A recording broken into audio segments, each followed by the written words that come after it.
Before we get started, I just want to thank my guest, Alice, not her real name, for being so open and honest about some deeply personal topics.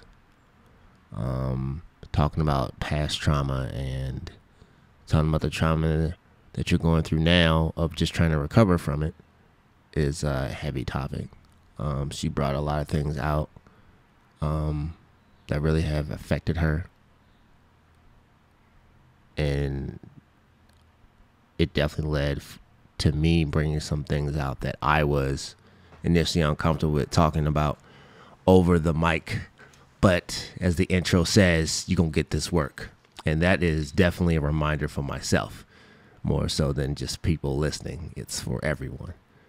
And I just want to say that for those listening, this will be a touchy subject.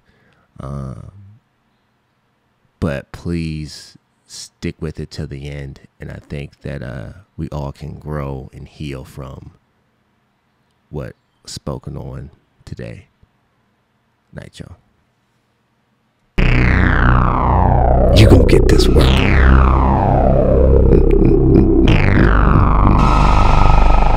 Night, y'all. Is there a moment that you remember that you felt that you were, in a way, like preyed upon? Well, of course. Definitely.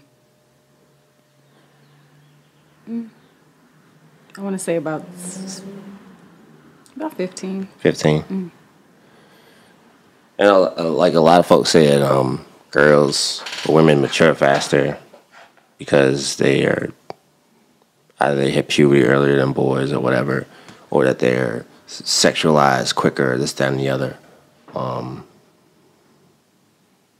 Do you feel as if that like kind of rang true with you? And it's not like, I feel like it's more of a defense mechanism than anything for a parent to like talk to their children about the dangers that are out there beforehand, to try and like safeguard them, whatever. You can give them all that stuff, but they're still gonna be preyed upon. Yeah. Like, and you don't know how it's gonna come. Yeah. So it's hard to like, you can give them that, but you can't give them every scenario that's gonna come their way, because right. It all comes in different forms. It can come, in different forms. Yeah. Like somebody they know or trust. Or, yeah, definitely. Yeah. It's going to be definitely different than most of the other shows they've done, obviously, because this is dealing with a topic that's heavy. And I've told people before that I really wanted to do this whole thing in the beginning because I had my PTSD, still have shit that I'm like unraveling, peeling back. So I wanted to talk to you about this because I feel as if you are strong enough and comfortable enough to have a conversation, even though you're still going through your process. Right.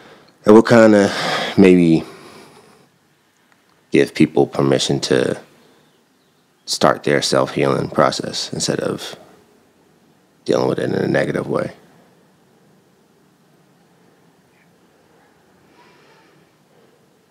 What do you think now?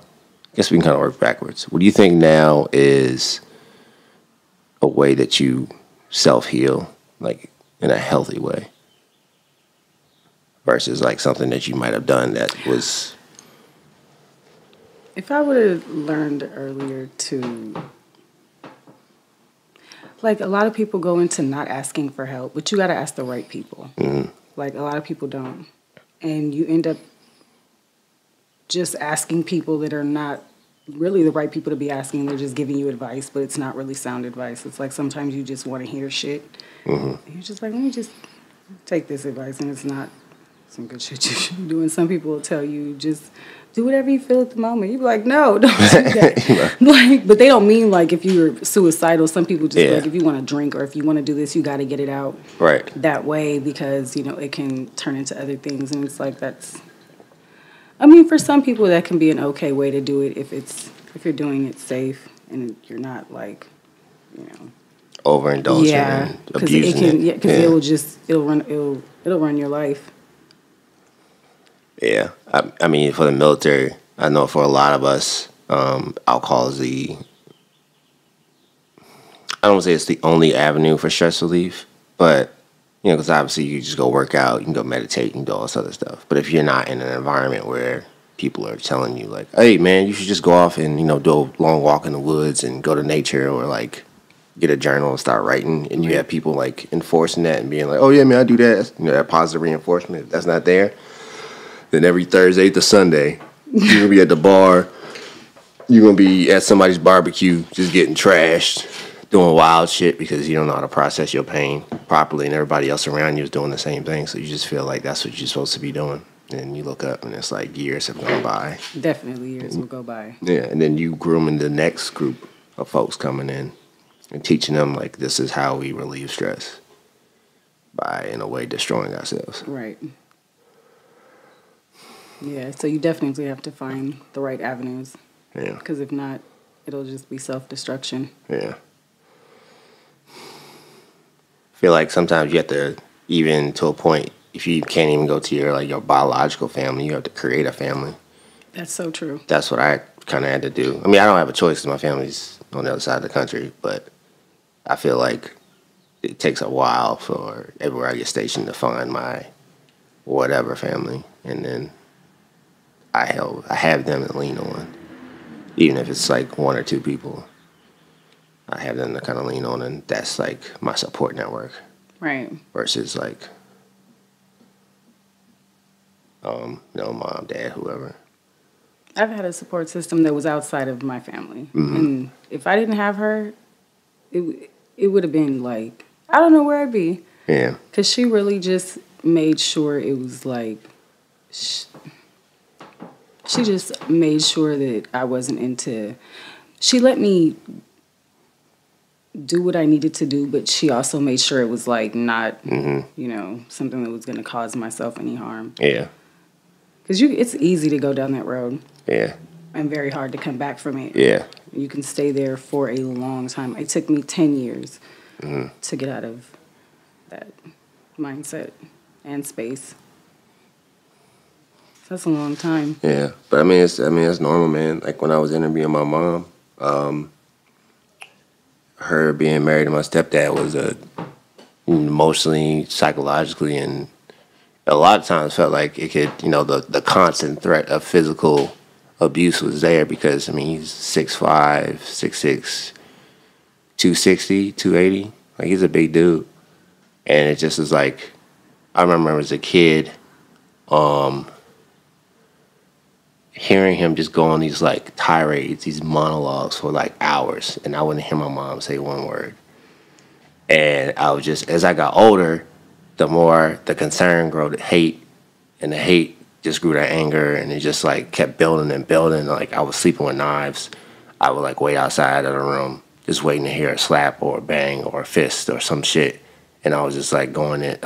That's it. I was like, I'm gonna die today, trying to protect my mom. Like that's it. That's how. That's it. And then like she never knew this, and then when I told her that like I was prepared to kill this man to protect her if it got to that point. Like, we was gone, like, the next day. We moved out. It was done. And I feel like if she had known that earlier, how it was affecting me, because I was just, like, trying to be her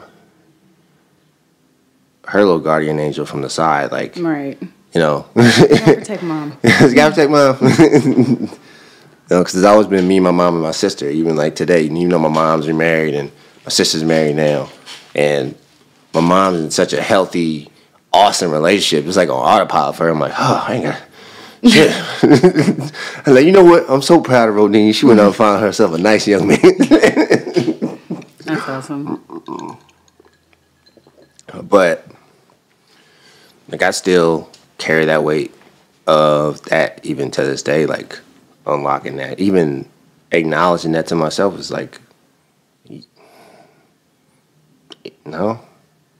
6 months ago, 4 months ago, maybe. Like, remembering certain things. I'm like, oh, yeah, I remember you used to, like, not sleep. And that used to fuck up your sleep. You used to wake up at, like, specific times and, like, every hour. Right. And it was just because, like, you were in this hyper-vigilant state waiting for some shit to pop off as, like, a preteen and into a teenage years. Definitely understand that feeling. My mom's ex-husband, who's now deceased, was the same way. Except he drank a lot. Yeah. And it was bad. He would, come in, you would hear him. He would come into my room, though, and he would do stuff like, this is what I'm saying, you can't prepare your kids for certain situations because, every situation is unique, but him going into my drawers and, like, me being able to see him through a mirror, and like I would be able to see him from my position, and it's like, what are you in my underwear drawer for? Right. Like, what have you been in my room for? And you're like a kid. I'm a kid. I'm a teenager. It was weird. What are you in there for? Then, looking through my... It wasn't even looking through my stuff. It was you're looking at my underwear. Right. So it's weird. Yeah. So it's like that... How do you prepare your kid for that? Like, you have to go tell your parent, like, your husband, or, because at that point I didn't like him, so it was your husband. Mm-hmm. Right. It's going through my underwear drawer. Like, he's no longer that's my weird. stepdad's your husband. This is your husband. Yeah. It's weird. He's going through my underwear drawer. And it's like, how does a parent, have to receive that? Like, you got to ask your husband, what is he doing? And then you wonder, is he a predator? Right. You're now wondering if you're sleeping with a predator. Which is insane. I mean, just outside of your mom, just anybody in that situation, like, how do you respond? Like, what's the appropriate reaction? And you would think, like, anybody in that situation would be like, get that motherfucker out the house. Blah, blah, blah, like, gone. Get gone.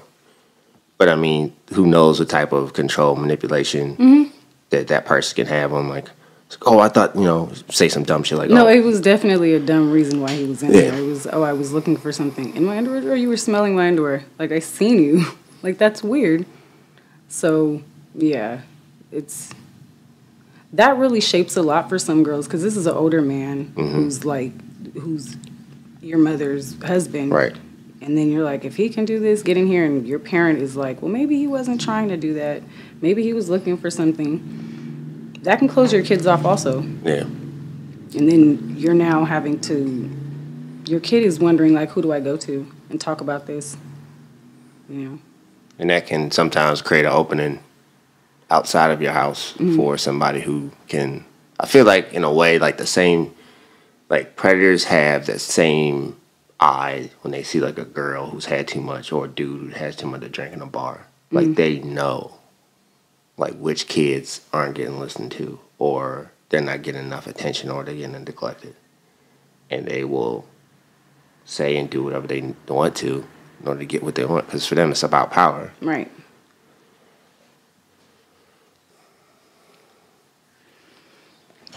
I know this is... Take your sip, man. Take your sip. If you need to take a break anytime, we can. Just to, I know, but still, just to, yeah.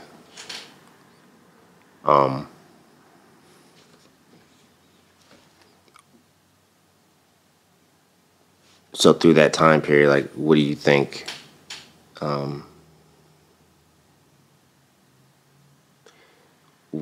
was your darkest moment?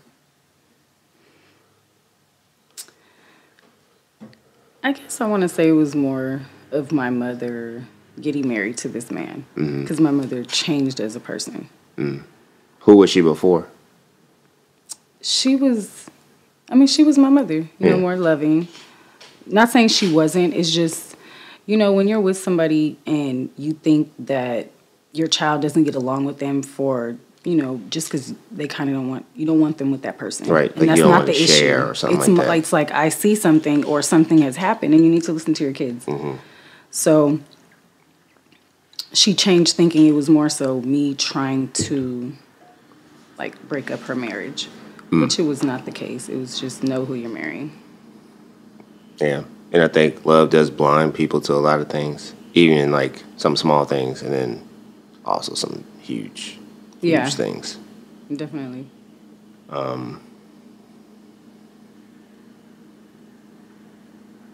And who was she, like, during, like, what were some of the I mean, obviously you said that she didn't believe you, or she Right, but made an excuse it out was of. just a strain on our relationship. So Yeah. Oh, that's your phone. that's mine. Okay. Breaking all the rules. Okay. Yeah, but she was just. It was just a strain on our relationship. Yeah. You know, you don't want to be in a place with your parent, you know, where they're not listening to you, or you guys aren't in a place where you guys can't just be where you were as a mom and as a daughter. Right. 'Cause that's an important relationship. Yeah, definitely. Yeah. So it put a strain on our relationship to where I kind of built a wall towards people in general. You know, it was just a wall. It was, you can't get this close. And at that moment, I felt that was okay. Right. You know, because there was just too much going on in my life as far as, like, especially, you don't think a teenager, now I'm going back thinking about it, teenagers really can be under a lot of stress. Right. And when you older now, thinking like, you really have to talk to your teenagers. Yeah. Because you don't know what they can be going through and the things that they do and don't tell you. And there's always things that they're not going to tell you. They might tell you, they might say they're telling you everything, and you might have a really close relationship with your kids, but there's always something they're not telling you. Yeah, because everybody has their shame. And, right. And I think for a lot of folks, they don't realize, they don't remember what it was like to really be a teenager. Like how confusing of a time it was, and how difficult the pressure is to fit in, how difficult it can be to feel ostracized from your peers, to want to be catching up and just be with the hype. And I know there's a lot of kids who can just see it and be like, oh, I don't want to be like these kids, this, that, and the other. And they're just very mature. You know, it's just not something that you can really learn. That's just how they are. And to be that young and trying to develop your personality, it's hard, man. It's not like being in your 20s or being like in, you know, obviously, you know, folks that get to a certain age, and if they leave home or they go to college or something, they have that time to like mess around and figure it out. Right. But I mean, that's a completely different scenario. Like being a teenager is really just like, all of a sudden your hormones kick in and you're just driving a Ferrari without anybody teaching you. It's like everything is going, but you don't know what way to go. Exactly. Like all these signals and alerts and alarms going off. Like, what the fuck? What? You're second guessing yourself all the time. Like, you're just trying to. Everywhere. Yeah. I remember being a teenager and just being like, because I didn't want to be like my stepdad. The only person I was seeing that was like seemed positive to me was The Rock. So that's who I like. I was watching WWF and The Fresh Prince. And, like, that's what I basically formed my personality to be off of what I was engulfing on TV. And then eventually at some point, me and my dad, my biological father, like, we strengthened up our relationship. So then that kind of helped me not go down a certain pathway. But I was out there wrong. I was out there being wrong. And I would have just been another knucklehead. Thanks, Jimmy. Yeah, I couldn't even say I was able to go through the normal teenager because I got pregnant early, so it wasn't like I was able to do all the things a teenager was able to do. Right. And that comes with, once again, you don't prepare your kids for everything and what type of people they're going to meet. So getting pregnant young by somebody older, who I thought was younger. And it's not as if you I'm over thought here he like, was yeah, because younger. somebody looks really young like you, and I look young. And they're telling you they're a certain age. Yeah, you're not thinking this person's going to go and lie about them being younger. Yeah. So end up getting pregnant by somebody older, like way older, Which is, now you think about it as a mom, I'm like, that's disgusting. Yeah. Like, how do you go and prey on somebody that young? It's really disgusting when you go back and you're just like, having a teenage daughter, it's her age right now, and that's like somebody coming in, 8 years older than her, almost 9, and you're just, and takes her out of the game before she has a chance to get in. Right. So it's like, and me not at that moment, which I did, but I don't think I took it, was the support that I had from my family, which I should have took, but you're kind of at a place where you're like, I'm a mom. Like, I want to just do this on my own, no matter how hard it is. Right. Because I'm not going to let them see me, like, have to go and struggle with this. I told you so. Right. Like, kind of like, I'm just going to show you guys I don't need you guys. And I should have took it wasn't even the, like, help in financially. It was more so just the support and things that I didn't have to do on my own, but did anyway, because it was like I was being too prideful. Yeah, that moment, when you think about all these things come into play. You can't shape your kids for that stuff. Yeah. I think that it's more common than if folks really want to admit, as far as like older men preying on younger girls. Even honestly, like when I talk to like my guy friends and we talk about like when we lost our virginity, who we lost it to, how old she was, and it's like, having like 17-year-olds talking about 30-year-old women, like trying to move on them, right? And like chicks in college when you're a freshman in high school. Like, not saying like, she's a freshman in college, and even though that's a 4-year age gap, or whatever. But it's still disgusting. It's still like, it's like this person is not. It's not grown. It's just disgusting. Yeah, and I think it still feeds back to that narrative and that saying where people like hurt people. So like, you were a freshman in high school, and some freshman boy, some 19-year-old. And you 13 or you 18 or whatever, and you're 12, whatever, is going back to his old high school or showing up at the football game, whatever whatever that BS is, and then he's just like, obviously he got more pull than the other 9th grade kids because he like probably got a car, working a couple of jobs on campus at the bookstore, got a little spending money, a little walking around money, and here you are trying to get $40 from your mom, taking them out. Did that sound like there was some resentment here? Yeah, I mean that's super common, and it's very American at the same time. Because remember that movie Dazed and Confused? Mm-mm. It's like this summer break, like Americana, hot rods and tight pants in the 70s type movie. And what's my man? He was in I'm trying to remember what movie. He was in The Lincoln Lawyer. Matthew McConaughey. Okay. Yeah, Matthew McConaughey. And he's like one of the main leads in this movie. And he's like I think he's like in his 20s or 21 or something like that. He's got like a speedster car or whatever, some little Firebird or something like that. And he's like, man, you know what I like about high school girls? I keep getting older, and they keep saying the same age. And it's like, yeah, man, high five city. And I'm just like, now, you can, like, looking back, I'm like, yo, you can't make, that's gross. That's so gross. But then, like, you see, like, all the stuff that's getting exposed out here now in the media, like, all these Weinstein cats and Bill Cosby and all this other jack. And it's just like, that was so normal during that time period that nobody thought it was wrong. It's still, but it was wrong. It doesn't matter what time it is. Like, you don't have to go back a couple, like, slavery was okay back. No, it's not okay now. It wasn't okay then. Yeah, you see a lot of it now where there's girls who have, they're young and their boyfriends are way older.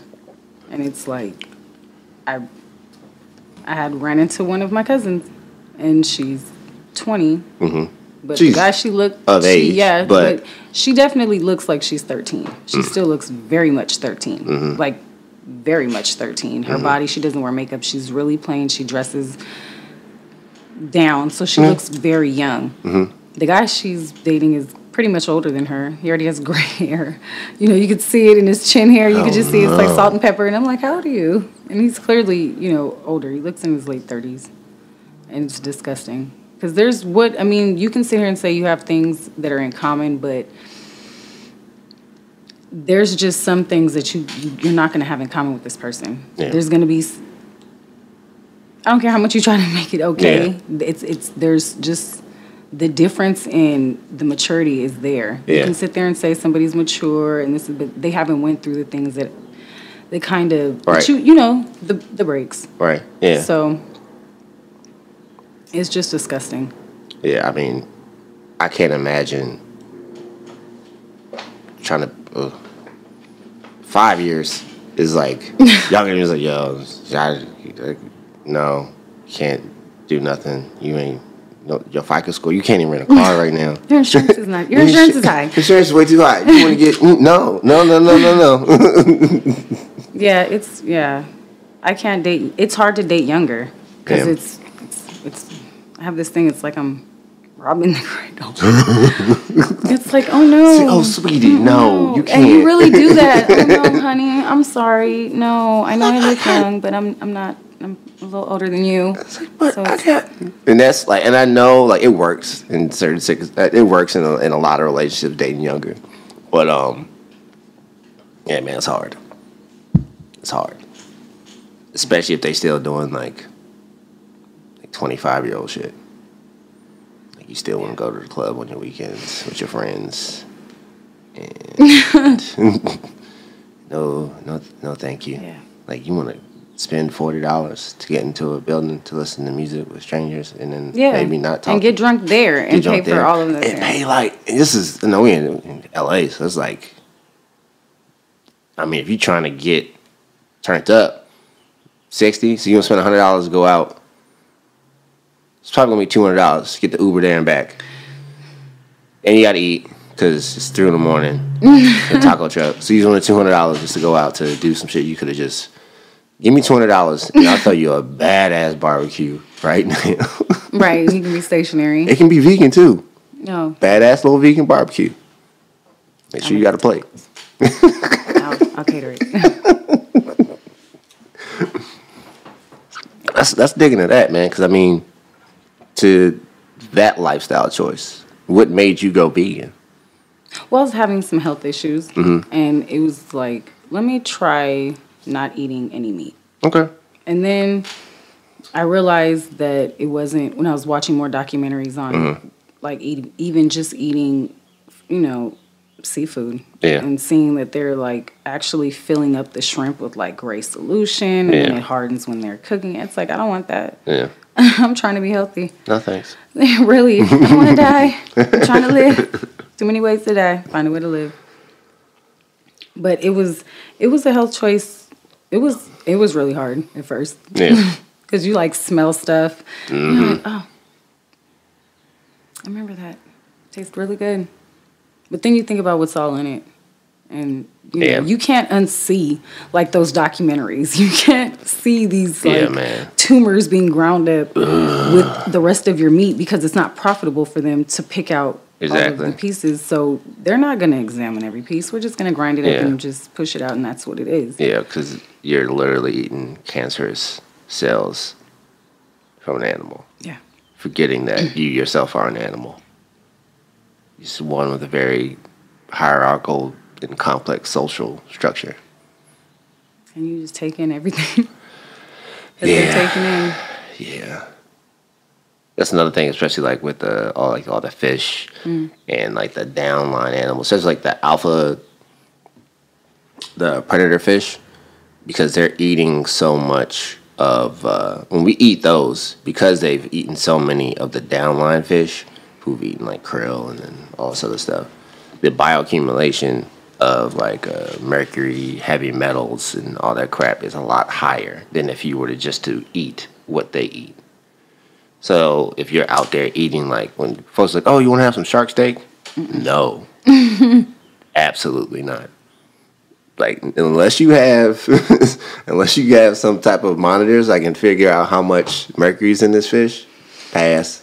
And then the whole Fukushima thing, that was another issue. Eating seafood out the Pacific Ocean is kind of shaky.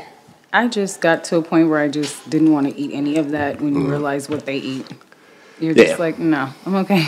Like, you guys you eat all of the poop and all of the nasty stuff off the floor. I don't want that. I think you had put up something, like, I think you might have put it up, and it was just like, it was like an image graph, and it was saying like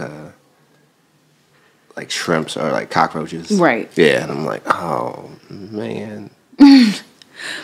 And I know people that will still sit there and say, it's okay, I'm about to eat this cockroach. It's like, ew, they're related to them. I'm like, I'm reluctant. They're related to them, so it's like disgusting. I reluctantly eat this. Can I get some more cocktail sauce? I know, I really know people like that just will be like, I'm about to eat them and shrimp another and shot of grits. tequila.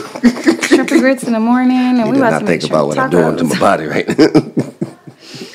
Yeah, it's definitely hard as to transition into that. Yeah. But once you really realize what you're eating, you're just like, I'm fine. And then you realize how you feel every day when you wake up. Yeah. You feel good. Your body definitely feels different. Like, I know, like, when I'm, like, going on a solid juice, like, I feel completely different than, like, if I'm eating meat. I'm trying to, like, eat it a lot less sparingly. But, you know, this podcast is expensive. I'll be a vegan when I can afford it. It's really easy. I think people just have this misconception that it's like super expensive.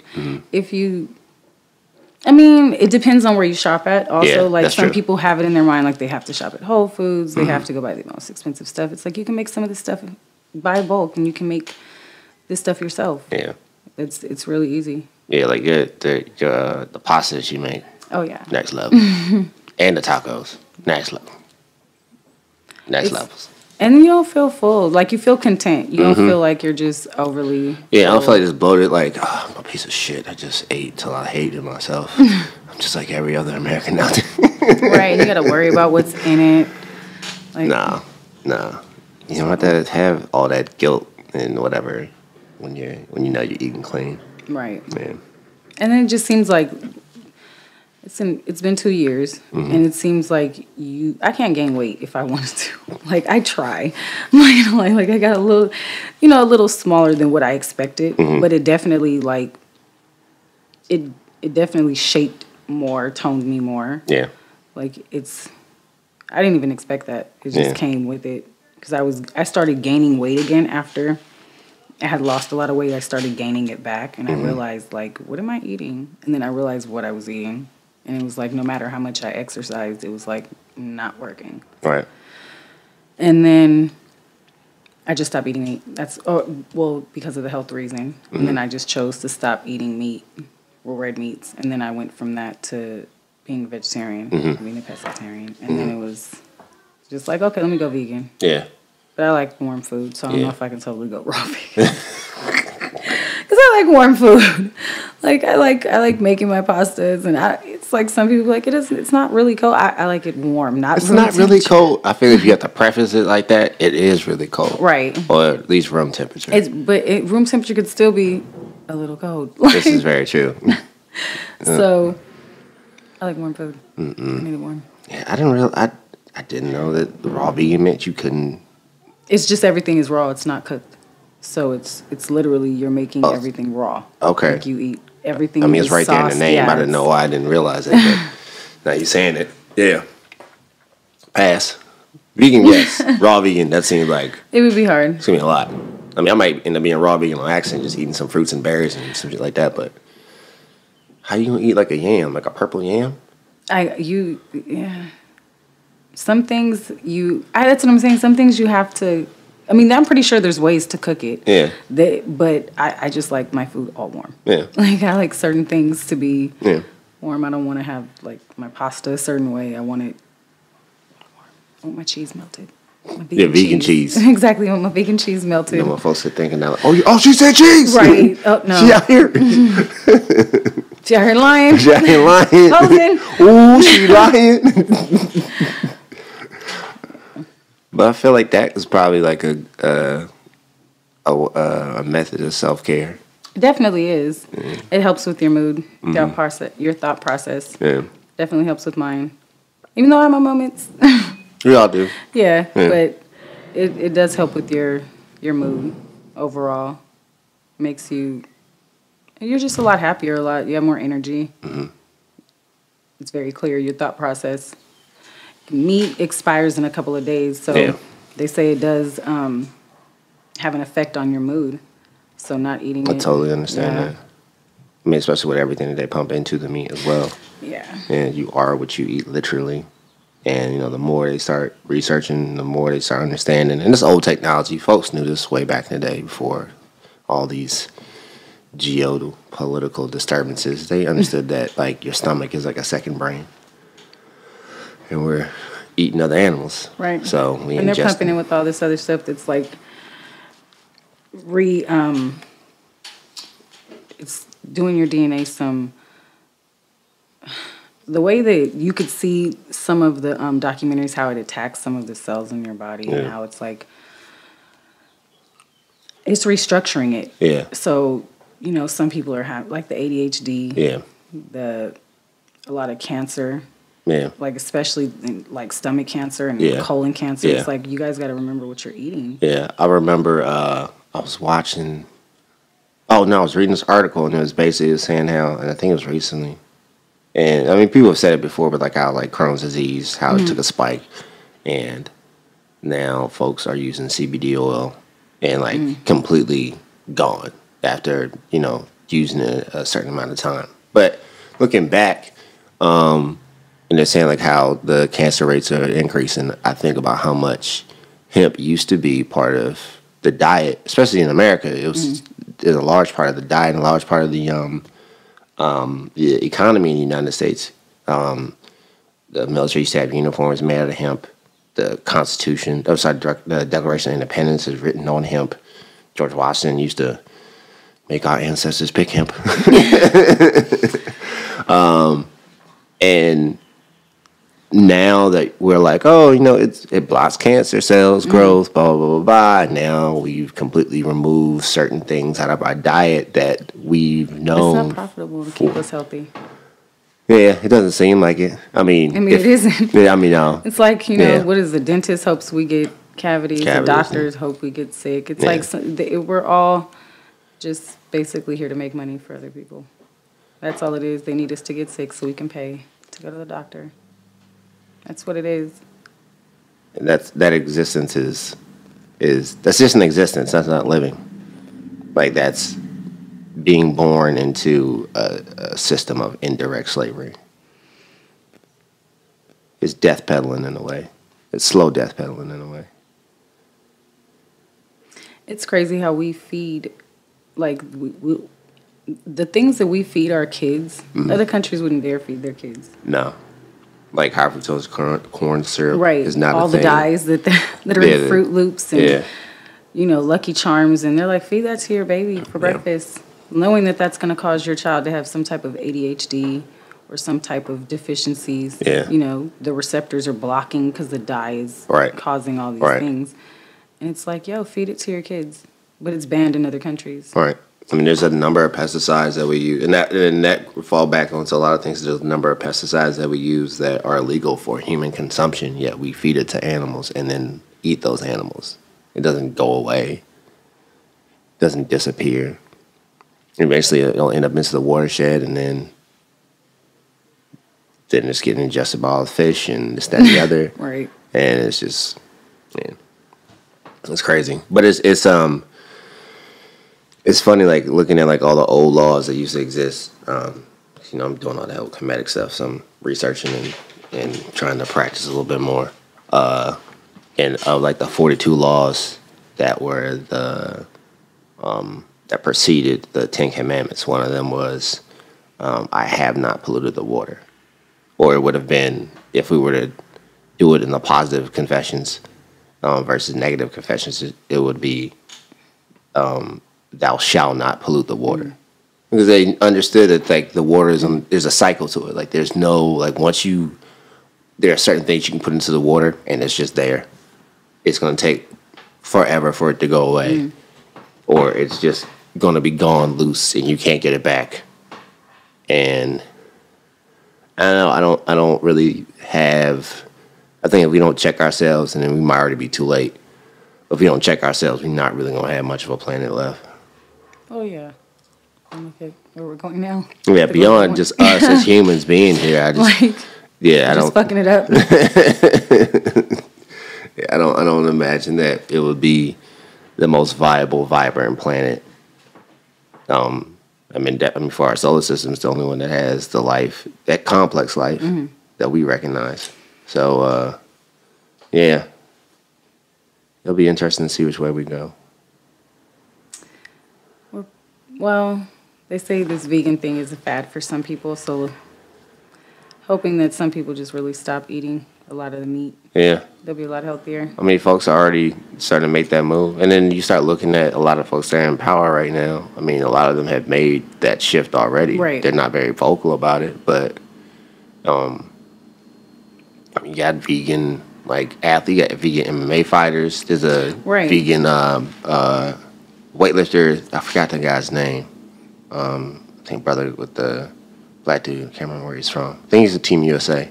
Oh, for the Olympics. Yeah. Yeah. Yeah, he's vegan. Right. Like, straight up.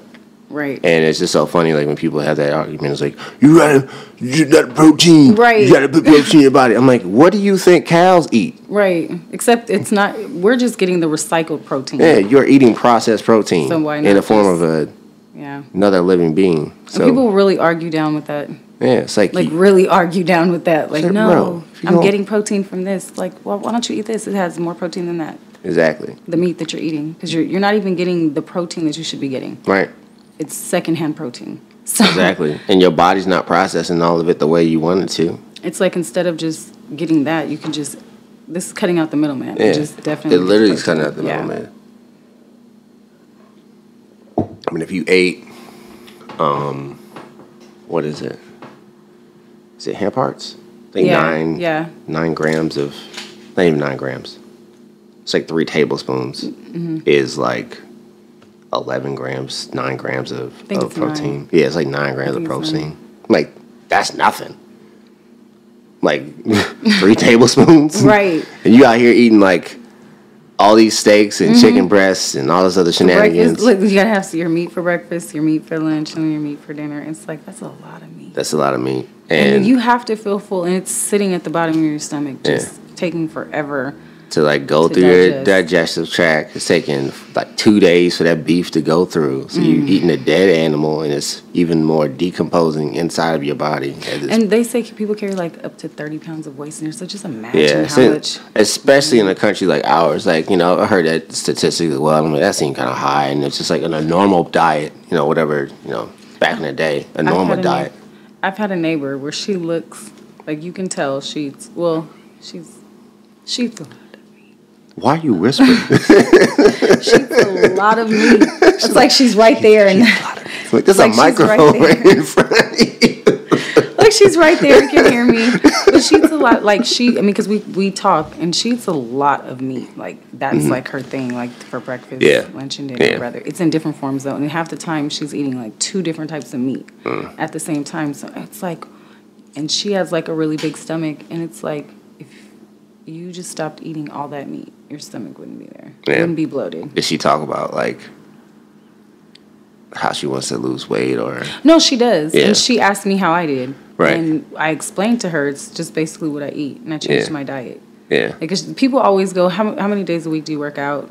Do I have to do this? Do I have to do that? Yeah. It's like, just change your diet for right now. Yeah. And then take it slow.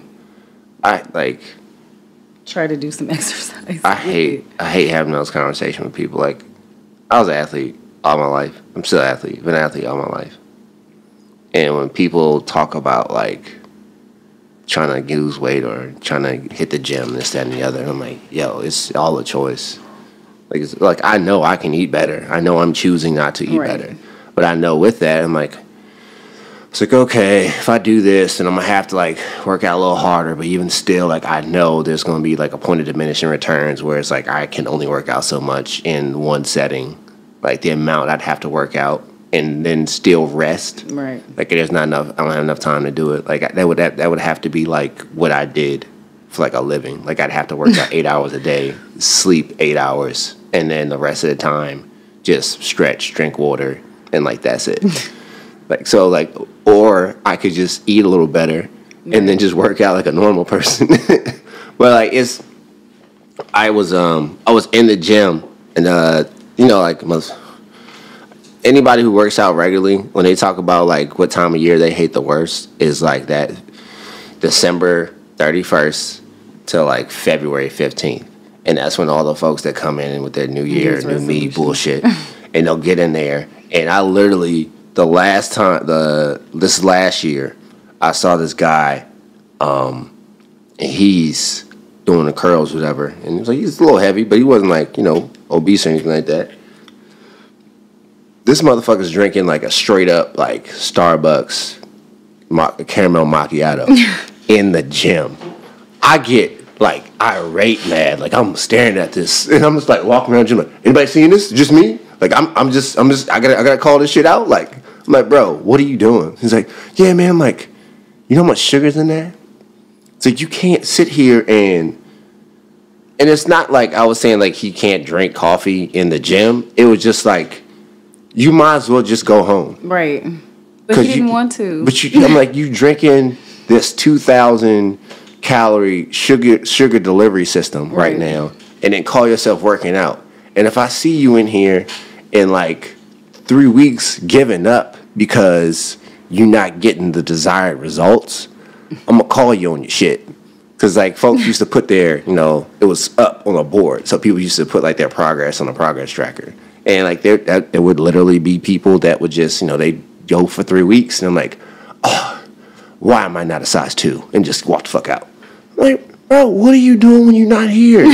Eating. Okay, you can eat, but you also need to rest. That's a big, the recovery part, like that. Honestly, like sleeping and getting a good sleep, having good sleep hygiene is sometimes even more important than what you're actually doing in the gym. As long as you're eating all right and you're sleeping well, you're getting your rest, and you're working out consistently, you'll lose the weight. But you got to do it for like months. Yeah. You can't be an alcoholic for 10 years and all of a sudden you're like, you know what? I'm going to start drinking.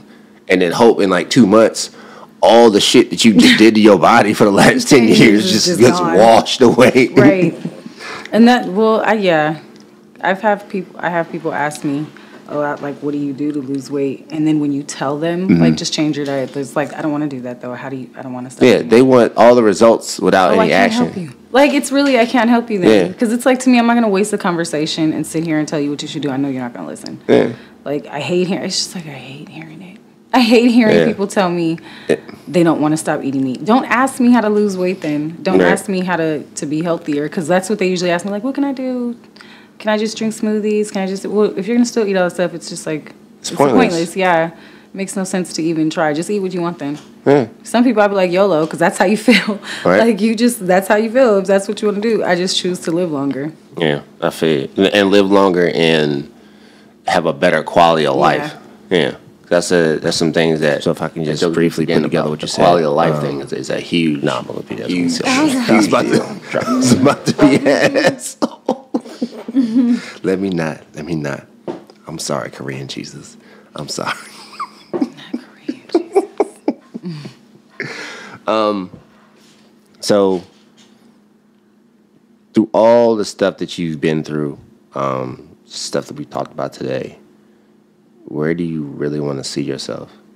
Like, in what part? The healing process, or are you talking just in the future? Like, who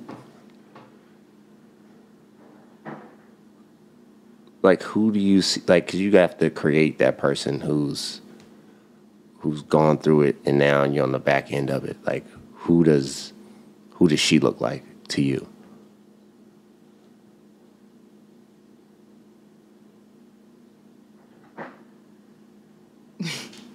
Wait. Just give me a moment. Okay.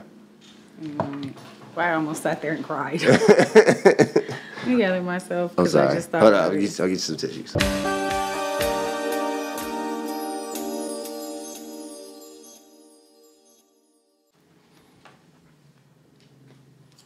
If you don't have to answer that, that's fine. I can. It was just I had a moment. Yeah. Which is good. I think it's I think we're all very hard on ourselves when it comes to. I had to do a PTSD training Thursday. Yeah, Thursday. So like in an auditorium, they had the sheets like, oh, look on the sheet on these 10 things and like read it down. Like, and I'm trying to see if I actually have it. I don't see it.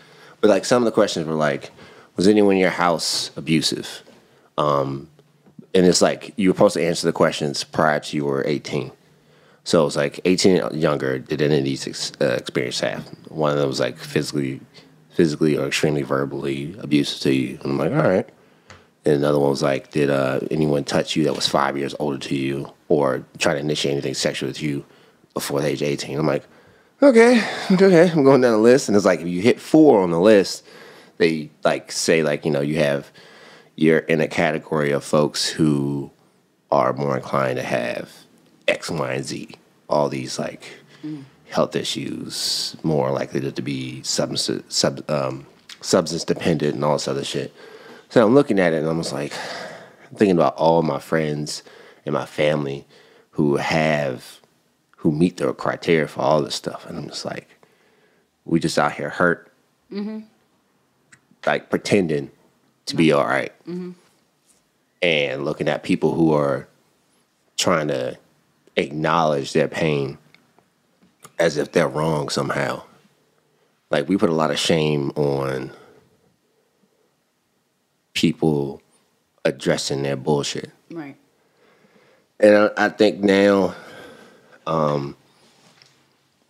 society is definitely changing to the point where acknowledging your trauma is to your benefit.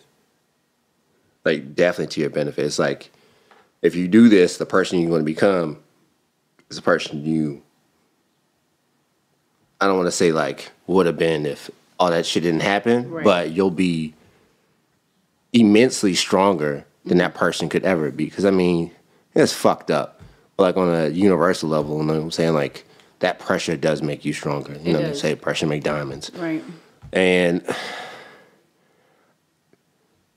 even though it's hell and you don't want to wish it on anybody else, I mean, I don't know who I would be if I hadn't gone through my shit, or my family hadn't gone through our shit, like burying my little sister and at such an early age, while she's just, I mean, she was in her sleep, but it was just like, still was like, I was already in the military. I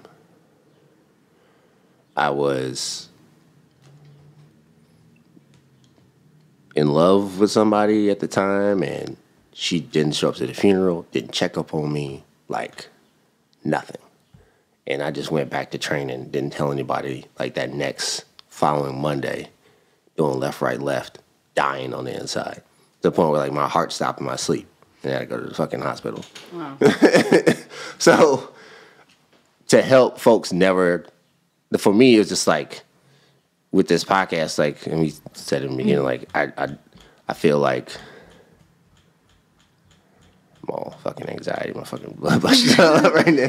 I feel like having this was more so a platform so people could feel all right about talking about the shit they've gone through, the shit they're going through, and like how they can become better, the version of themselves that they feel like they deserve to be.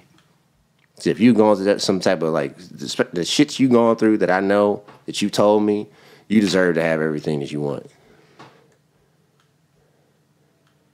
Oh, that's sweet. I'm a thug, okay? Okay. Yeah, I feel I've been through a lot. And I think I've buried a child. Yeah. So burying a child, like having a child precede you in death, like I would never wish that on anybody. Yeah. So it does change you as a person. You change. You're never going to be the same person. But I'm glad that I'm not the same person. I'm not glad that I went through that situation.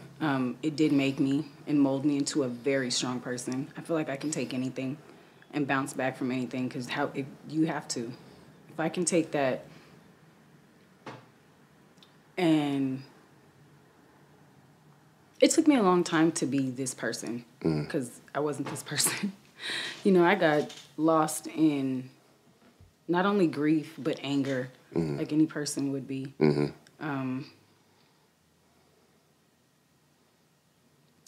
Like you said, pressure, makes diamonds. I feel like if I wouldn't have went through a lot of things that I've went through, especially that, I wouldn't be this person.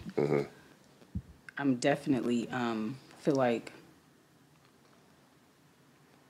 I could have lost my mind. Yeah. I could have killed myself. Yeah. I could have, there's just various ways of things that could have happened to me. And I'm just glad that I chose and kept a sound mind. There was times where I did drink a lot during that time. Which is understandable. There's no standard response to that. I don't feel as if that's one way to everybody grieves differently. And shit, I'm glad you're here. Oh, thank you. I'm glad to be here. I'm glad I never, it's not that I didn't think about it. I just never followed through. Yeah. Yeah. Because I said to myself, I couldn't. And I'm glad I never allowed myself to really, I went down the rabbit hole. It just, it took me years to climb out of there. Yeah. And to finally just one day say, I'm not going to allow myself to be unhappy anymore. Because it felt guilty to be happy. It felt wrong. Like, how am I supposed to be happy? It sucks. So you try to keep yourself at a pace where you're just like, being too happy, that's not good because this happened. So a lot of people feel, because I've spoken to a few people, they haven't lost kids, but they've had traumatic things happen to them, and it felt like they felt wrong for trying to be happy. Yeah. And it was like, but that's not your fault. And you realize after a long time that things that happen to you it wasn't you. It's not your fault. Right. But you don't take that, Right. You're just like, it is my fault. But you have to. I realized after years and years of just saying it's my fault, of saying, no, it's not. Like, this person was or whatever is, and I have to say, I'm sorry. No, you good. You gotta apologize. You just have to realize it's not your fault. Yeah. Like, you have to really take that and say, this person or whatever it is, if it really wasn't your fault and it was a traumatic incident, like, you have to just realize the people that did something or, they're the people with issues, not you. Yeah. And you can't keep carrying that. Because I carried it for years. And it becomes like this ball and chain that you just can't escape. Yeah. You wake up every day. Yeah. Feeling like it's just evidence there. Yeah. It's like this weighted vest you put on that just becomes a part of your wardrobe. Every day. Every day. And you can't explain it, how it feels to somebody who, like, people, they'll say they understand or they, it's like, I get it, but it's like, no, because I know how I don't want people talking to me, but I understand that they're coming from a good place, so I'm like, all right. But when they do say something like that, I feel like shit, I'm having a moment.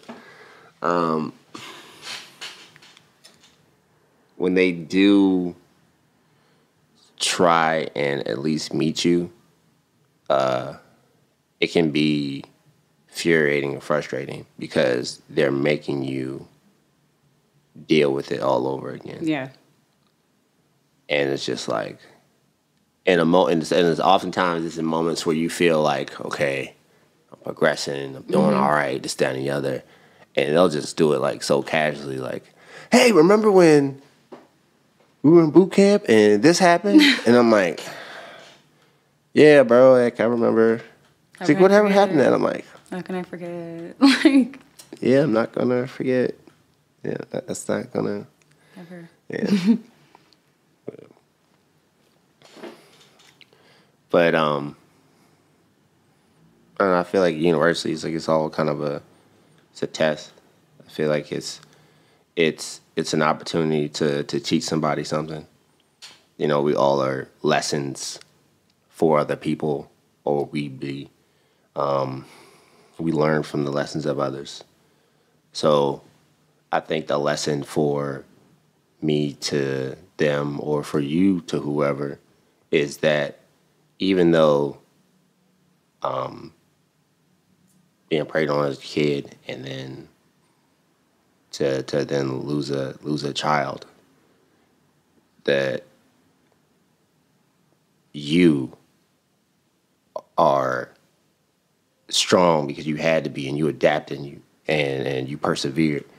And I think that's a testament or testimony to like how strong you are as a person and then how strong people can be. Because I mean, there are folks who lose their mind, and that is a rational. I know somebody. Yeah. My best friend, her aunt lost her son. Mm-hmm. He was like 16, and she just doesn't talk, like she at all. She's just, her mind is gone. She doesn't talk. She's just, and it's not she doesn't talk. She doesn't communicate at all. Like you would think like she's just in a lethargic state. Yeah. And it's like, I get it. But she just never came out of it. Yeah. And I didn't understand how nobody, I mean, I'm pretty sure people were there to help her. Mm-hmm. But some people just aren't receptive, or they're just already in that sunken place. And it's just hard, really hard to get them out of there. Yeah. She's never came back from it. And it's been about 18 years for her. And she hasn't came back from it. Yeah, because then what's the time limit for you to be, quotation fingers, done? There is none. With your grief, exactly. Yeah, it's an ongoing healing. There is no, okay, I've healed from this completely. You can't. Yeah. There's no possible way. You just learn how to deal with things every day. But you learn, like once you learn that it's everything is, you can't control anything. Mm-hmm. Once you learn that, then it's just, from that point you start learning to just be a little bit happier. Yeah. And that's where I think I started my healing process, where I just realized I can't control anything. That's crazy. I feel like that was the same for me. Like getting to a point of getting away from doing my meditation, because I used to do and I realized it going through my processes now, and because I started doing the float tank to try and help with my anxiety. Mm-hmm. And the first time I went in, I heard my sister's voice talk about, I'm fine. You need to heal yourself. And then that, because in the float tank, it's completely sensory deprivation. There's no light. There's no sound. You got earplugs in, and you're floating in this Epsom salt water, and it's 800 pounds of salt. So you're just in there. I'm just floating in it. Mm. And I'm in there for an hour and a half, and toward the end, I hear a voice say it. And I haven't heard her voice in years. And I just remember getting out of it and just being almost paralyzed, was what the fuck was that? But then taking from it and then realizing she cool, she probably right, because she was smarter than me. I need to get my shit right, because I'm messed up. Right. I am messed up. And then I ignored it for a while, and then I got to a very dark place, and it was me behind the wheel going exceedingly too fast, losing grip of the steering wheel, and just being okay with it. And then realizing, hey, let's go get a grip on this. Also, you need to go back meditating and do your stuff a little bit more, because you're obviously going down a dark, dark path. Mm-hmm. And then from there, I just had to make a choice. I was I need to be better. I have to be better. And after that, I was just coming to the conclusion that, control isn't real. So why would you just, if in that scenario, in that understanding of it, destroying yourself is not an option. Right. Because it's not ending the pain. It isn't. Like, my mother will have to bury her only Exactly. son. My dad will have to bury his only child. And that just It's just more questions as to right. why he could have called. Blah, blah, blah. And then they'll hold the guilt of Yeah. what was I not doing Yeah.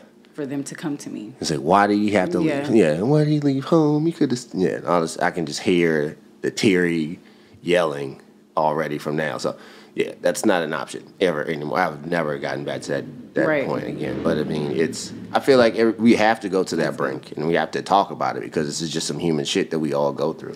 Yeah.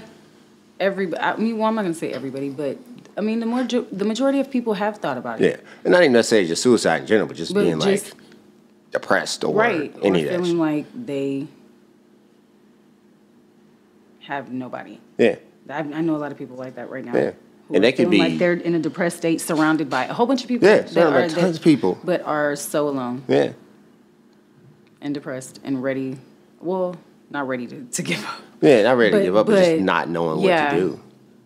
And I think that's like, for a lot of people, like that's that moment in their life where they have to realize and look around like, all right, why am I feeling like this? I need to start doing the audit of my shit. Who am I hanging out with? What am I doing in my free time? What am I giving my time to? And I was telling Haru the other day, I was like, I can't imagine my life without this podcast, because I don't know what else I would be doing in my free time. Like, where would I be putting my money to? Like, all the energy I spend at work, what is the reward to myself for all of that? Like, where would it go? I just being a gym rat? Okay, cool. For what? Just to, like, look big, but not actually be doing anything. You know what I'm saying? Like, No, I get it. I was like, you should just, you can start competing just and doing looking some big shit. for I'm like, nothing. I don't want to do that. That's not my shit. That's not Right. me. So, I mean, like, what do you talk about all the time? And I'm like, oh, I talk about spirituality and trauma and, like, God and how people interpret things and, like, from you're out. society. It's like, we'll just fucking talk about it. But, like, talk about it in a way where it's not just you cornering people. Right. Making them think about... Thinking about I'm trying to give you the large picture. It's like you can't cram it down their face. It's like, right down their throat. Steve, every time I see this motherfucker, you keep talking about, I need to call my mom, or what should I do? And this motherfucker's right. I mean, I don't want to talk about sports and all that bullshit. Motherfuckers don't make me money.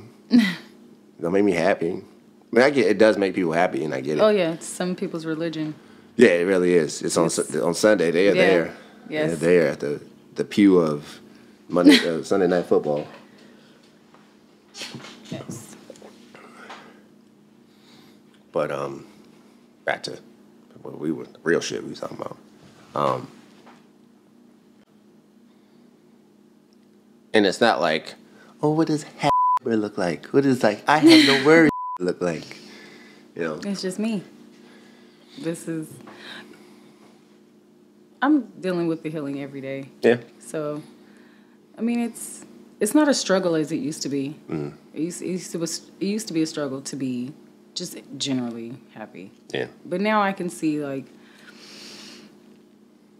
the healing process is really a journey, and it's honestly, like, it's interesting to me. Yeah. Because it's like hard finding finding me and finding out new things about me that I didn't know I was strong enough to get through, or just certain situations where I'm just proud of myself, honestly, of where I was. I used to be a very closed off person and thinking whenever I met somebody, it's like, what do you want from me? You know, it's something. You want something. And rather it would have been, you know, material, physical, it's something. Yeah. So to be not in that place and to be healing and saying, you know, not the whole world isn't like that. Yeah. But still finding myself like having those closed off moments and catching myself, because if I don't, I'll go back. Yeah. And I don't want to go back. And then you'll look up and you're like, oh shit, I've been ignoring people's phone calls for 6 months.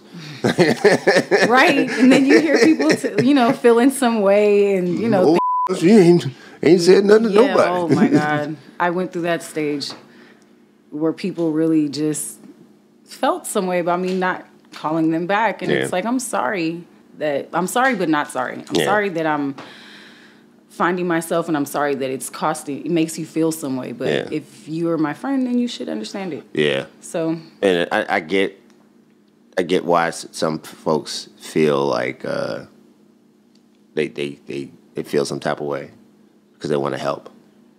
But like sometimes the best way you can help is to stay away. Right. And understand it. Yeah. Yeah.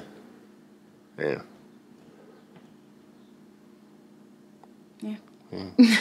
Hey, I don't want to keep you here all day because we'll be talking for like hours and hours. So, thank you for agreeing to do this.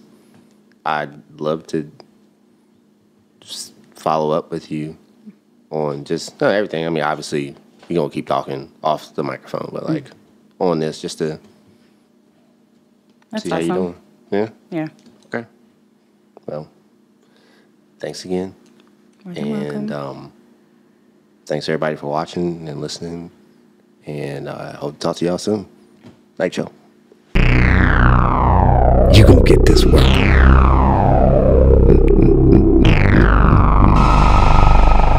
Night show.